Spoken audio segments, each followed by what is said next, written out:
What was this gift? It's the gift we call Yiddishkeit Torah. Once that gift came into the world, once the Jews began living and embodying and breathing that gift, history was changed forever. To convey this clearly, I'm going to quote a few statements that were said not by Jews, but actually by non-Jews. Because sometimes, in a very interesting way, who in the entire Chumash speaks in the most beautiful way about Jews? Not Jews. Bilam. If you want to understand the Jew, you got to go to Bilam. Because Jews are very busy with self-hate and complexities. We don't know who we are. We're too busy in therapy trying to figure ourselves out. But Bilam had a perspective. Etc.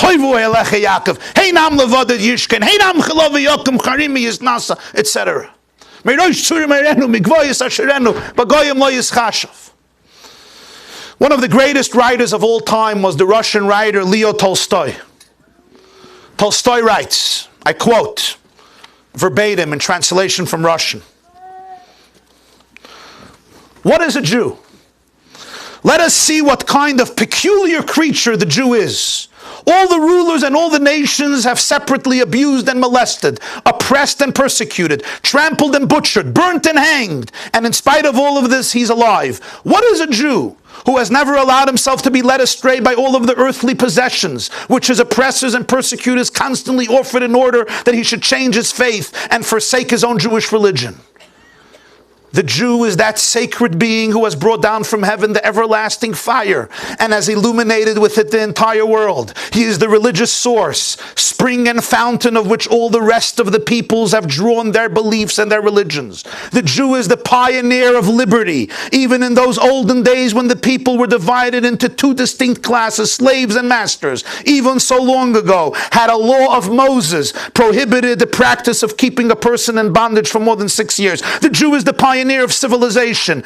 Ignorance was condemned in olden Palestine even more than it is today in civilized Europe. Education, knowledge, wisdom, information was mandatory. The Jew is the emblem of civil and religious toleration. Love your stranger and the sojourner, Moses commands, because you have been strangers in the land of Egypt. You know what it is to be a stranger, to be vulnerable, to be a foreigner.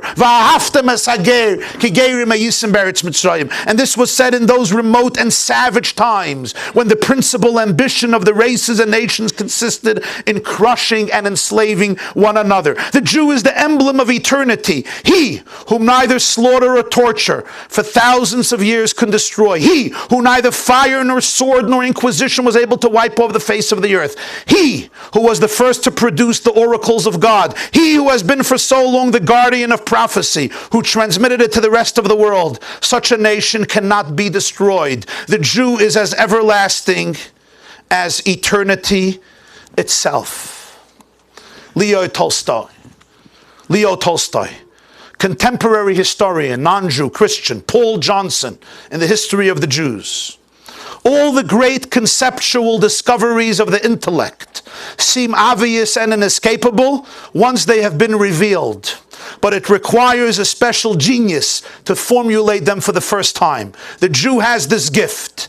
To them we owe the idea of equality before the law, both divine and human, of the sanctity of life and the dignity of the human person, of the individual conscience and so of personal redemption, of collective conscience and of social responsibility, of peace as an abstract ideal and love as the foundation of justice, and many other items which constitute the basic moral furniture of the human mind. Without the Jews, the world might have been a much emptier place.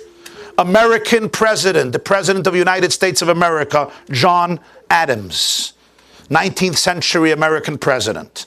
I will insist that the Hebrews have done more to civilize man than any other nation. If I were an atheist who believed or pretended to believe that all is ordered by chance, I should believe that chance has ordered the Jews to preserve and propagate to all mankind the doctrine of a supreme, intelligent, wise, almighty, sovereign of the universe, which I believe to be the great essential principle of all morality and consequently of all civilization. If you don't have a supreme, intelligent, wise, almighty, sovereign, you don't have civilization. A non-Jewish philosopher, Peter Kreft is his name, was his name, he writes, the prophetic spirit of the Jew finds meaning and purpose in everything, in history, thereby transforming mankind's understanding of history. Their genius for finding meaning everywhere. For example, in science, in the world of nature, everywhere they find meaning. It could be explained in only two ways. Either they were smarter than everyone else, or it was God's doing, not theirs. The notion of the chosen people is really the humblest possible interpretation of their history. If they were a little more arrogant, they should have said, we're just smarter than everybody else. Instead, they said, it was God. It wasn't us.